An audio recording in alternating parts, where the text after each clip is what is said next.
Hola, muy buenas tardes, comunidad universitaria. Ya estamos en un programa más aquí en Radio WAPS, en su programa Género WAPS, desde la Coordinación para la Igualdad de Género, con la doctora Lorela Castorena Davis, coordinadora de esta área de atención para los estudiantes. Y pues retomando un poco, el lunes pasado ya nos anticipábamos al festejo del Día del Maestro, y qué mejor que hoy, y las maestras, que hoy, que es 16 de mayo, pues continuamos un poco con esa celebración, y qué más que con Lorela Castorena. O sea, que ella forma parte del inventario. No, que de la universidad. 33 pues, años. Con mucha tradición, y lo que acabas de estar con la maestra ya. Pola, o Sí. sea, yo creo que ameritaba agregar que estamos celebrando todavía el Día de las Maestras Profesoras. Y justo Muchas hablábamos gracias. con la otra académica que nos acompañó, del quehacer de la docencia, que hacen tan importante para motivar al respeto y la buena comunicación entre ellas, ¿no? Y sentirse siempre acompañadas. Y pues vamos a seguir con el bloque de feminicidio. A quienes nos estén escuchando ahí en radio, en el 1180 de amplitud modulada, ese fue el tema en el que nos quedamos. A los que están en las redes de Radio WAPS Oficial y Facebook Comunicación Radio WAPS, les mandamos un saludo, y que se queden aquí en esta siguiente charla sobre reflexiones en torno al feminicidio. Y pues también un saludo a nuestras redes de la Coordinación Género WAPS, ahí en Instagram y Facebook.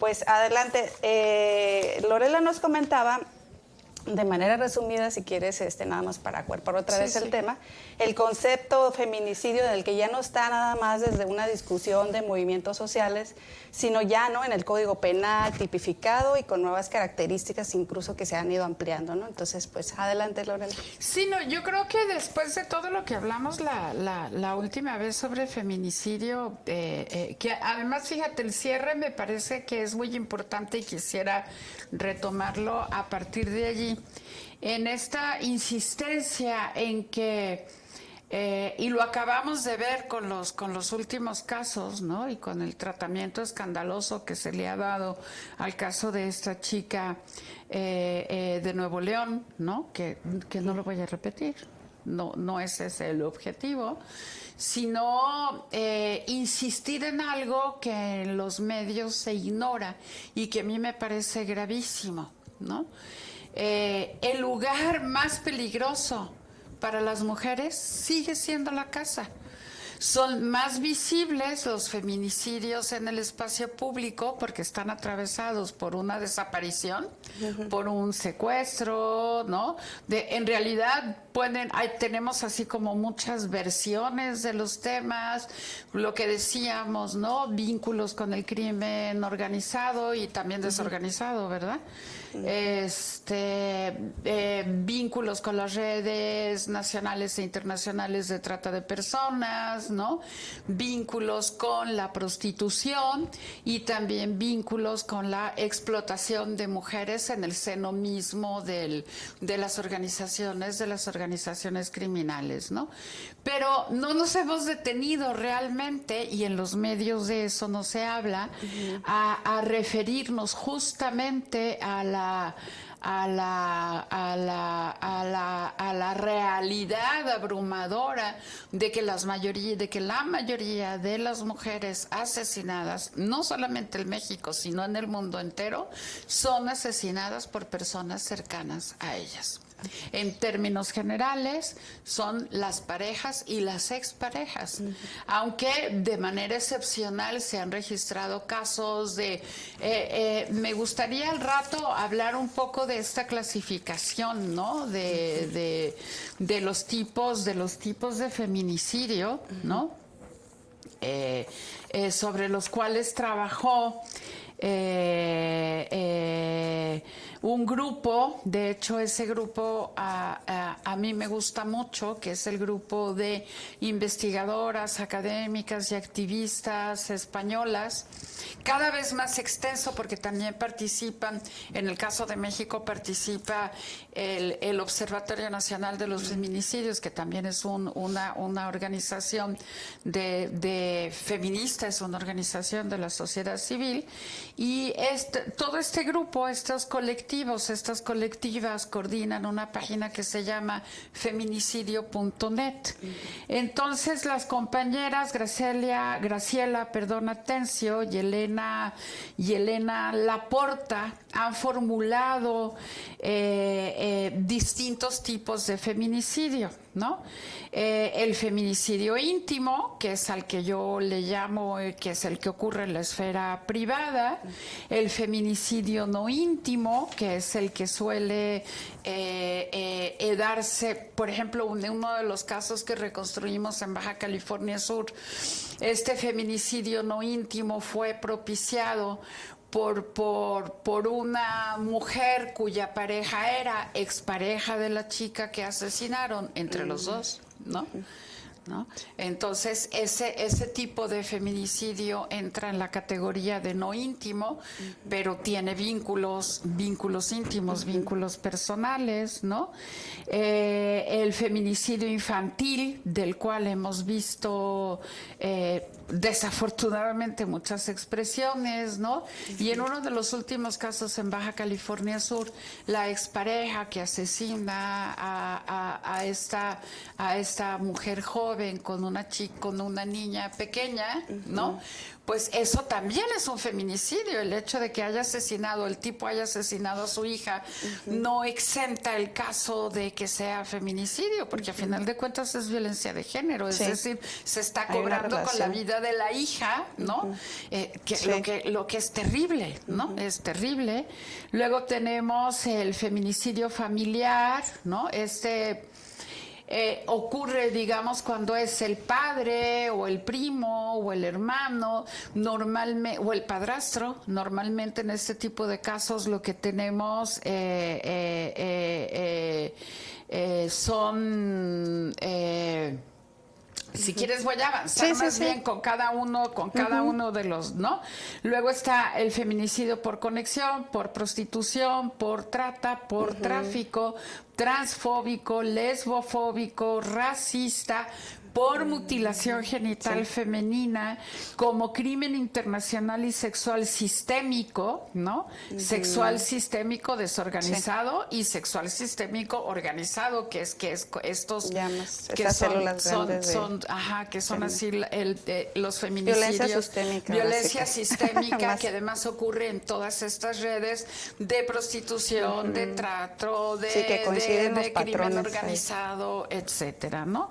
Entonces, según esta clasificación, lo que yo observé en el caso, y he observado y sigo observando en el caso de Baja California Sur, ¿no?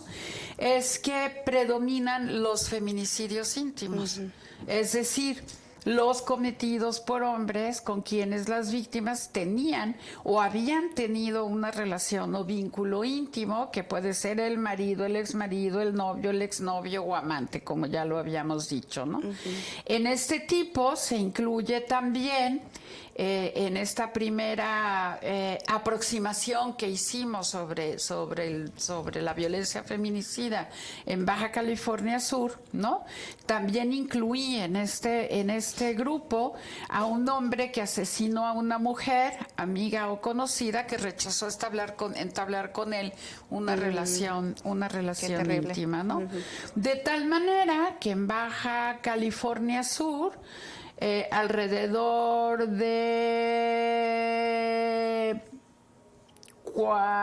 ¿son qué? 67 casos de 117 que yo logré reconstruir más o menos completos, ¿no? Corresponden a esta categoría, ¿no? La mayoría de ellos fueron perpetrados por la pareja de la víctima en solitario. En 2 casos el feminicida se hizo acompañar, ¿no? De amigos, ¿no? Y entre los 3, o sea, porque fueron tres tipos, golpearon y violaron a la mujer antes de matarla, los 3, que es algo que llamamos también violación tumultuaria, ¿no? Y en otro caso la pareja estaba acompañada por la amante, que es el que te decía, ¿no? De lo que da cuenta de que en la mayoría de los casos, ¿no?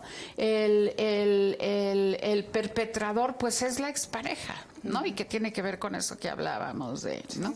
Entonces, por favor, esto no lo podemos perder de vista, porque el feminicidio no solamente ocurre como en el caso de estas chicas que han desaparecido y que son muy visibles en los medios, sino que en realidad esas son las excepciones, porque el problema es aún mayor, ¿no? Sí es.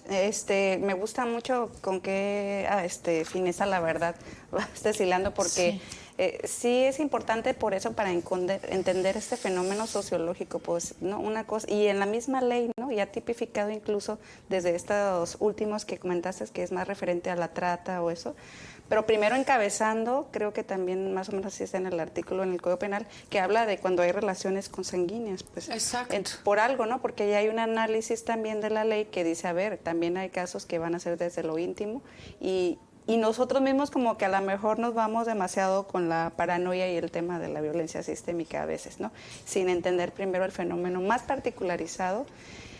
Y también será tal vez porque no nos gusta hablar de lo íntimo. Porque no nos gusta hablar pasará? de lo íntimo, porque no nos gusta hablar de lo que ocurre en el ámbito privado, ¿no? Porque a lo mejor la amiga también está de tentativa de ser feminicida y dicen, no, pues es que yo también estoy en esa tentativa. ¿Qué pasa, no? Exacto. Y la mayoría de estos casos, que es lo terrible, ¿no?, son mujeres que venían de una larga historia de violencia de género en la pareja, que habían logrado separarse, que habían logrado iniciar un proceso de separación. Además. Muchas de ellas tenían órdenes de alejamiento, ¿no? Entonces, también no perder de vista que la violencia escala.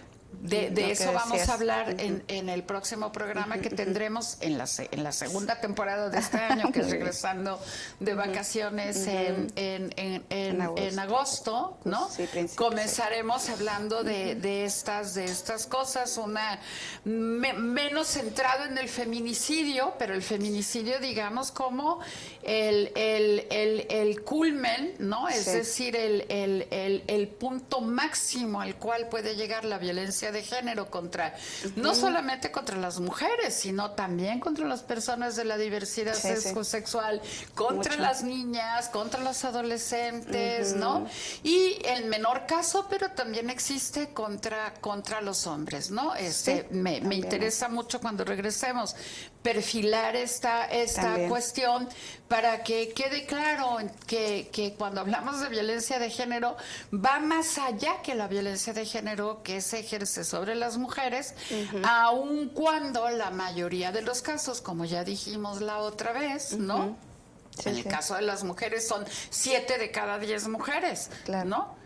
Y además, de verdad, recordar, ya es una discusión un poco pasada, porque en la misma ley, el 2019, me quise traerte el dato, que ya lo tiene más que bien la doctora, porque ella ha participado en estos paneles de discusión, ¿no?, de los códigos penales y sus reformas, pasa de ser un homicidio doloso a ya tipificarlo como un delito autónomo. Y si te visitas la ley, entonces ya puedes ver que están todas esas categorías que acaba de mencionar de esta asociación. Ahí me parece interesante que Baja California Sur los tenga también descritos un poco así. Entonces, otra vez, ¿por qué lo íntimo? A lo mejor sería irnos recargando hacia allá. ¿Por qué lo íntimo no es debatible? ¿Por qué lo que hemos cotidianizado no lo queremos, pues no mediatizar, porque tampoco sería el tema, sino profundizar en los debates? Profundizar en los debates, porque el hecho de que las mujeres que terminan siendo asesinadas por las exparejas, ¿no?, y que estos son los casos menos visibles, no están en el eje de la discusión, ¿no? Entonces se arman las marchas, se sale a la calle, se habla fundamentalmente de los feminicidios no íntimos, o por conexión, o ¿no? O por prostitución, en fin. Y fíjate que luego tampoco de eso se habla mucho, ¿no?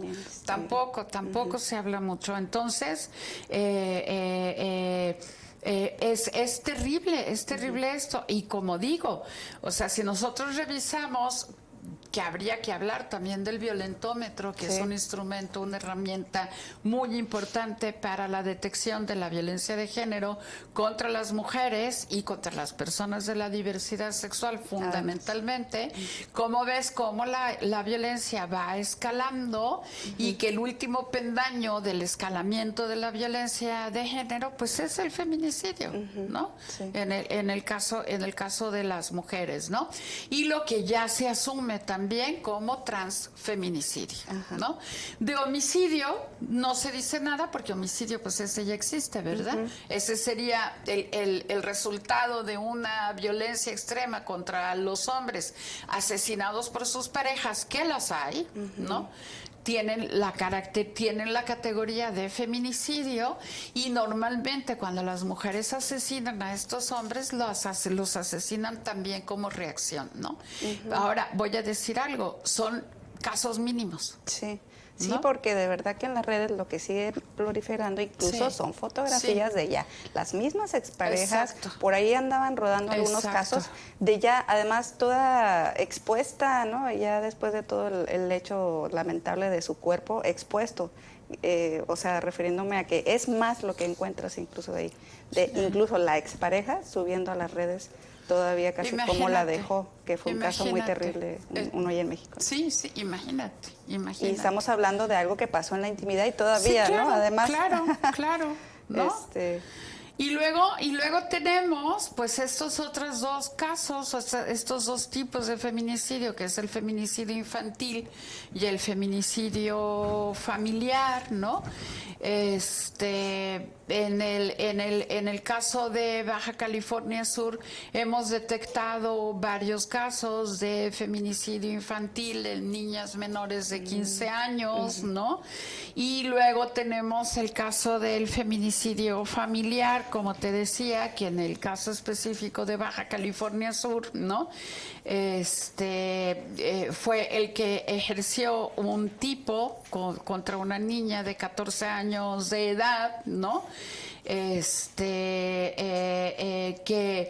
Que además iba acompañado, fíjate, de una mujer, de su nueva pareja, ¿no?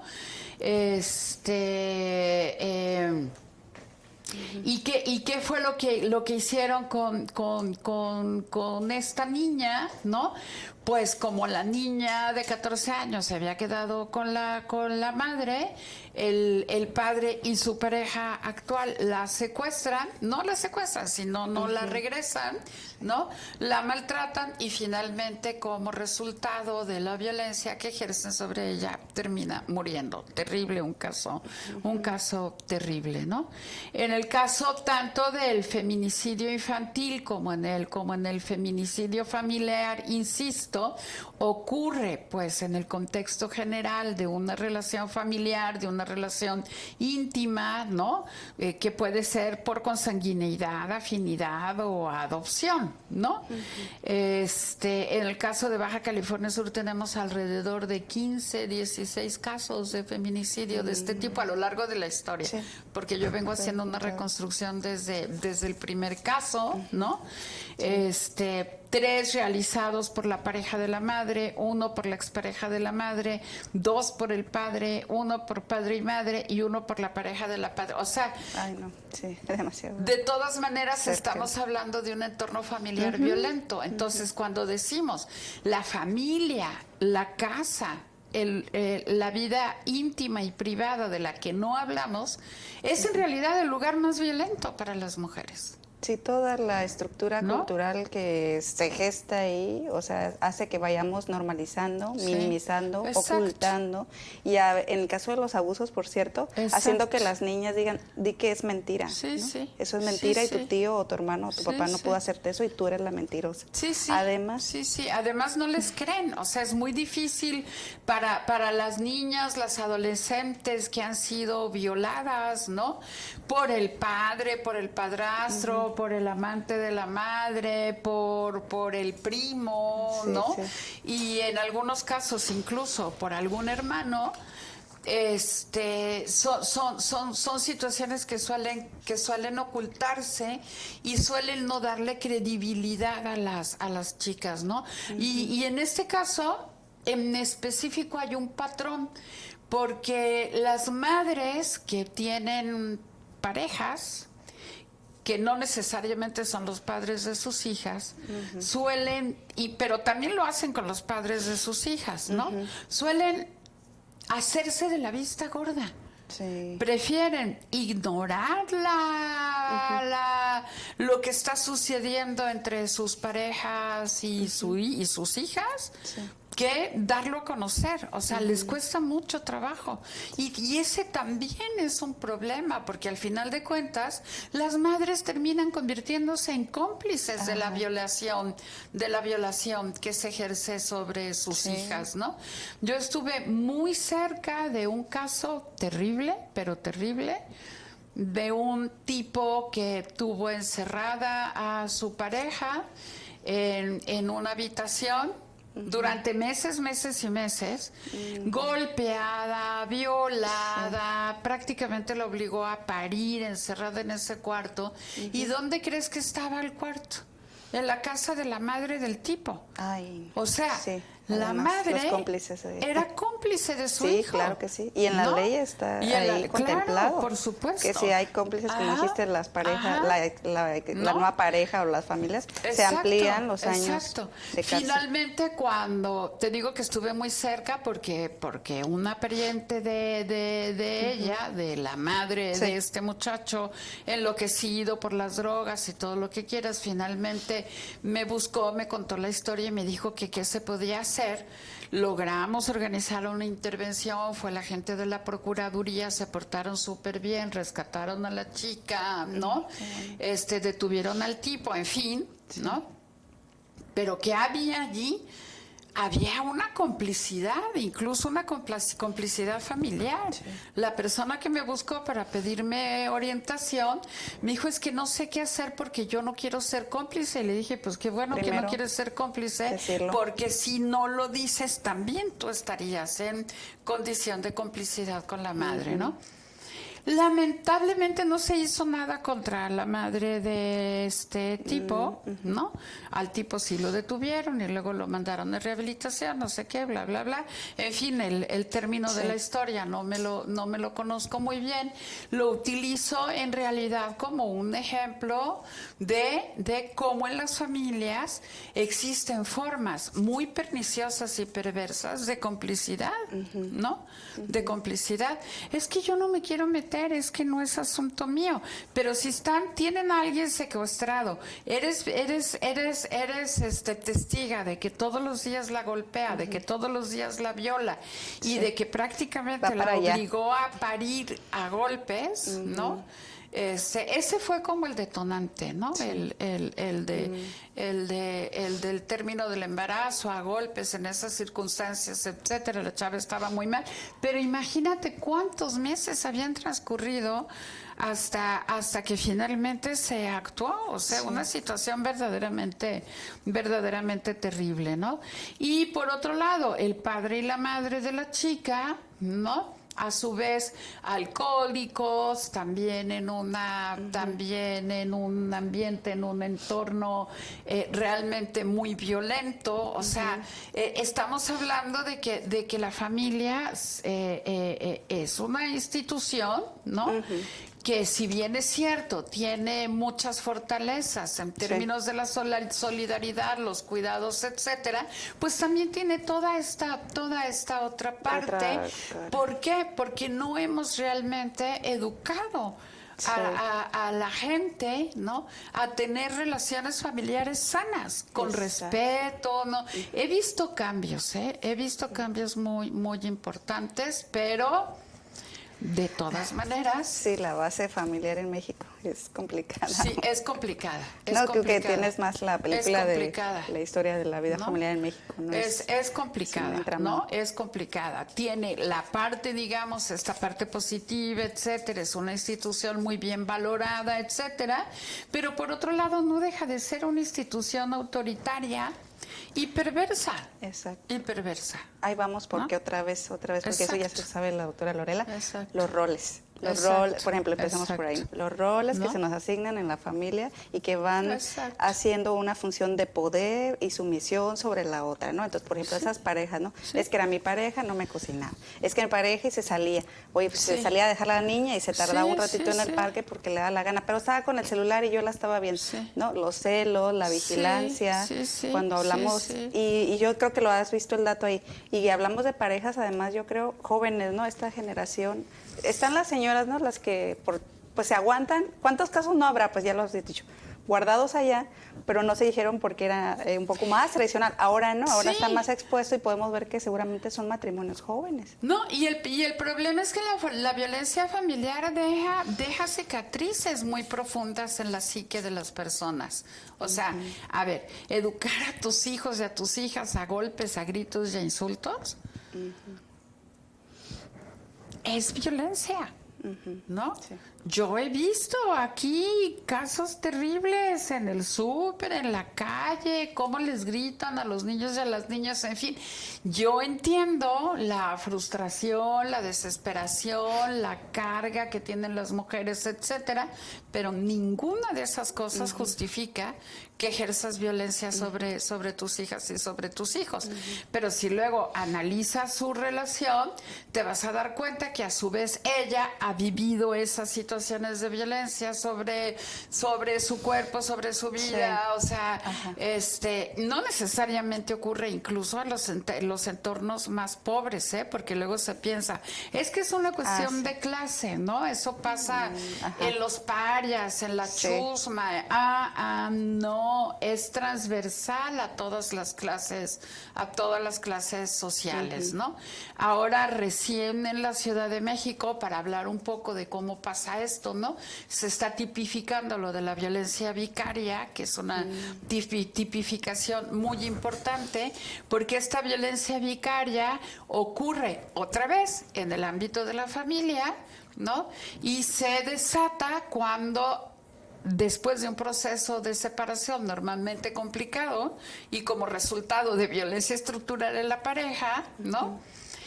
Los niños y las niñas se quedan con la madre, en una visita el padre los secuestra y Sí. los desaparece. Hay Sí. muchos casos de violencia vicaria y la traigo a colación porque prácticamente todos los casos que se conocen de violencia vicaria han ocurrido en las clases medias altas y altas, ¿no? Es decir, no todos los hombres tienen posibilidad de raptar a sus hijos e Sí. hijas, salirse del país e irse a vivir a otra parte, ¿no? Sí, sí. O sea, ¿no? Implica su costo. Ajá. de Hay ingreso, el caso ¿no? de Nivel un de vida. juez en México muy Además. famoso, ¿no? Hay otro caso también, no me acuerdo si era un juez o era un abogado famoso que terminó asesinando a la esposa y a los hijos, ¿no? Sí, sí, sí. Y hay otro caso terrible en que el nivel de acoso, de violencia vicaria era tan fuerte que la mujer decide matar a sus hijos y luego suicidarse. Porque no soportaba. O sea, estamos ante, Sí, sí, sí.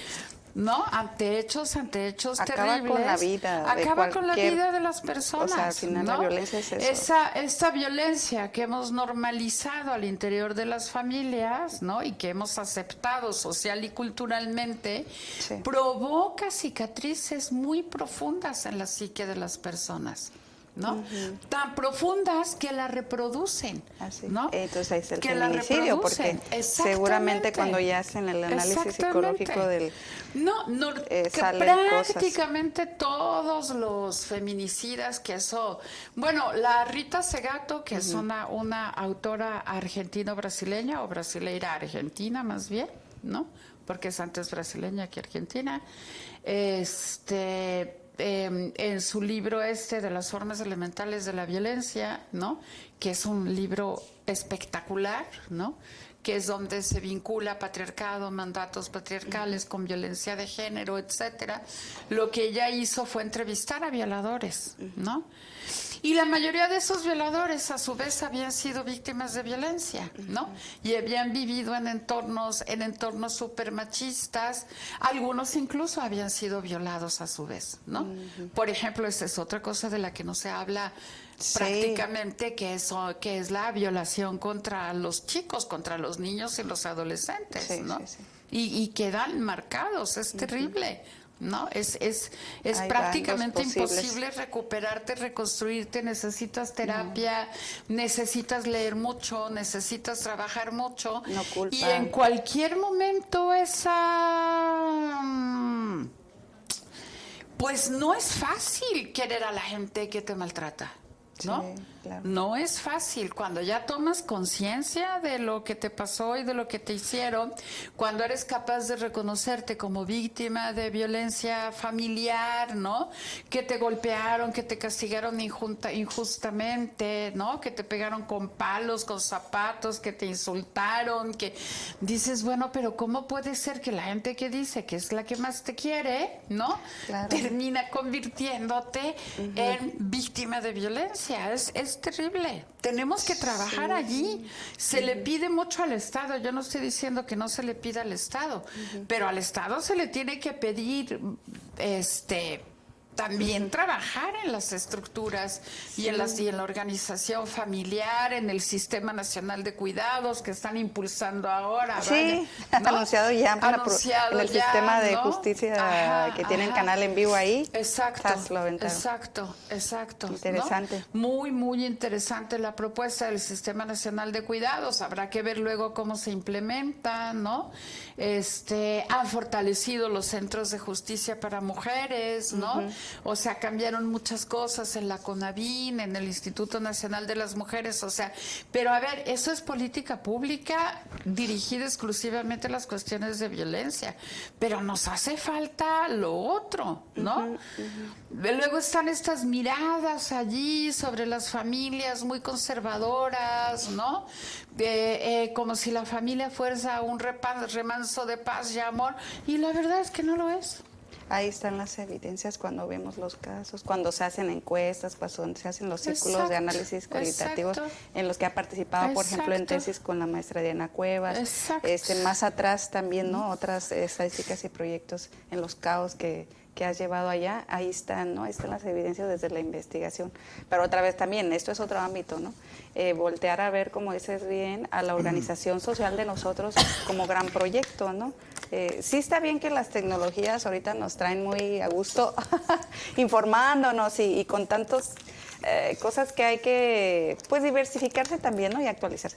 Pero es lo básico, o sea, estoy en mi casa, estoy sentada, ¿cómo estoy organizando mi vida social ahí, en ese entorno? Y luego imagínate, todas estas chicas frágiles, maltratadas, insultadas, violentadas de manera cotidiana, prácticamente desde niñas, en sus familias, ¿no?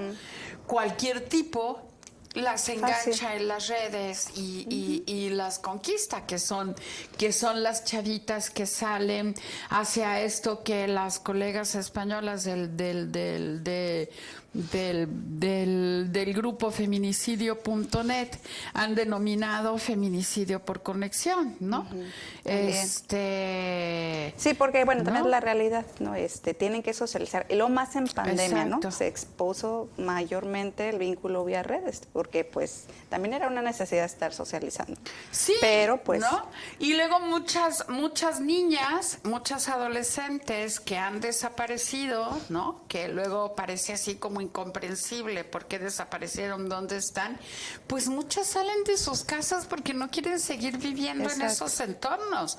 Entonces son familias que están expulsando a las personas que deberían estar protegiendo, que son sus hijas, y las expulsan porque a su vez esos entornos familiares son entornos violentos. Por eso se ven en la necesidad de huir, se casan, se huyen con los novios, o sea, en fin, es un desastre, ¿no? Sí.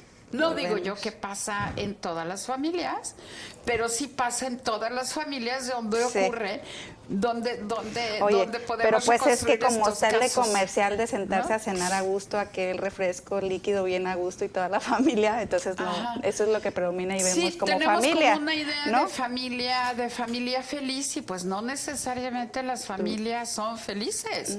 Más bien las familias suelen tener muchos problemas. Muchas habitaciones oscuras. Problemas, ¿no? Yo he revisado casos de de chicas que han sido violadas y sus familias no quieren pero ni saber sobre la posibilidad de que se hagan un aborto. Además, y dices, pero de verdad, ¿no? O sea, por eso ha sido tan importante que se legalice el aborto en el caso de las violaciones, ¿no? Sí. Y que en el caso de las niñas se les dé la oportunidad a las chavitas de decidir si quieren o no quieren seguir con ese embarazo. Claro. Porque ¿qué destino le espera a un niño o una niña que es resultado de una violación? ¿Qué origen más triste y terrible? ¿Cómo te repones eso? Y no se lo merece cualquier humano, ¿no? Porque va a cargar con eso en su historia de su vida. Además, o sea, como sociedad no podemos permitir eso. Sí, no podemos permitir esa niña no se embarazó de manera voluntaria, esa niña fue violada, la mayor parte de las veces es violada por el padre, el padrastro, o el hermano o el hermanastro, o el primo y la o el misma primastro, pareja, ¿no? También. ¿No? Imagínate. Lo peor del caso, ¿no? El del verdadero amor. Allí en su casa, Qué horrible, sí. La mayoría de las veces en la nariz de la madre que prefiere hacerse de la vista gorda, y también aquí, señoras, oigan, madres de familia, o sea, cuidados con más ética, no menos tal vez como chucherías, con más sentido, ¿no? De cariño, y con más amor y sentido de la responsabilidad que implica cuidar la vida de otra persona, porque tiene que ver con eso. Tiene que ver con eso. De la misma manera que cuidamos a nuestras mascotas con mucho amor. Yo como soy animalista en términos generales, ¿no? Cuando veo una persona que maltrata a sus perritos o a sus gatitos, ¿no? O a sus mascotas, en general, sean estas las que sean, digo, no, qué horror. O sea, esa es una persona con la cual yo no quiero convivir, porque esa es una persona maltratadora, ¿no? Hay que tener también cuidado con eso, o sea, igual tener mucho cuidado con las personas que son celosas, que son posesivas, ¿no? O que son extremadamente conservadoras y religiosas, ¿no? Y que sobre texto de la religión deciden tener control sobre los cuerpos, las mentes y las voluntades de sus hijos. Sobre la culpa, ¿no? Exactamente, distribuir la culpa para que entonces no denuncies, no digas. La culpa. ¿No? Otro gran tema. Yo no soy creyente, pero si fuera creyente, a mí me gustaría pensar que a eso que llaman Dios, estas cosas le parecerían terribles, ¿no? Porque se supone que los dioses nacen como entes protectores y amorosos, no como entes castigadores y violentos. Desde mi punto de vista, claro, yo no soy creyente, entonces a lo mejor precisamente por eso no entiendo la otra. Pues para que la cultura se siguiera desarrollando, ¿no? Para que las civilizaciones se siguieran reproduciendo, para eso eran los dioses. Sí, pero así no. Y fíjate que en contrapartida las sociedades donde más se ha evolucionado con esta cuestión de erradicar la violencia de género contra las mujeres y en términos generales, la violencia interrelacional, la violencia en las relaciones, ¿no? En las relaciones de todo tipo, el bullying en las escuelas, ¿no? Además, el acoso laboral, ¿no? La violencia familiar, las violencias de género, etcétera, pues son aquellas sociedades en las cuales se ha transitado a una vida secular, es decir, no religiosa, ¿no? Que han entrado en un franco proceso de secularización, es decir, donde las religiones han dejado de tener un lugar primordial, ¿no? En fin, el tema es muy complejo y se suele trivializar terriblemente en los medios y solo toman casos que son susceptibles de convertirse en mediáticos, que además permiten explotar el morbo, los roles, el prejuicio, el circo, la novela, al grado de que las víctimas, las chicas asesinadas, terminan siendo revictimizadas una y otra y otra y otra vez, ¿no? Pues sí, y por eso la Cuando intención eso comenzó en la familia. es además. Pues gracias otra vez Lorela Castorena, coordinadora de esta área de coordinación para la igualdad de género, académica de la universidad, directora de tesis, profesora, aliada, amiga, coordinadora de políticas públicas a nivel institucional. Es un canal pues que se llena de información muy vasta en investigación que ha realizado ella misma y de análisis sociológico contra toda otra farándula en la que tal vez estamos recurriendo para visitar. Entonces, ahorita que hice lo mediático como dato, exacto, el caso de la chica de Tamaulipas, de Nuevo León, cayó el Twitter al día siguiente, porque ya se enroló en otro tema, entonces ya no era tema. Entonces, hagamos un poco más conciencia también, ¿no?, de las elecciones de los medios que vamos utilizando y les recomendamos, pues, este canal. Y que mejor, por ejemplo, que Lorela, que además de no ser como una conferencia, creo que lo han estado sintiendo así, es una charla, son reflexiones, y vamos desde puntos básicos, ¿no? No estamos hablando ahorita de teoría feminista como tal, pero ahí está, porque pero nace de lo cotidiano, de la ¿no? teoría feminista, Exacto. o sea, los estudios de género se originan en la teoría feminista. Sí, va y viene, hecho, pues, porque... De hecho, la teoría los estudios de género son la herramienta práctica para la teoría feminista, ¿no? De eso ya luego hablaremos. Me referí que aquí más bien estamos ahorita en una reflexiva teórica. Teórica amistosa de palabras, ¿no? Entonces, los dejamos. Muchas gracias por el tiempo, la organización. Están en clases todavía.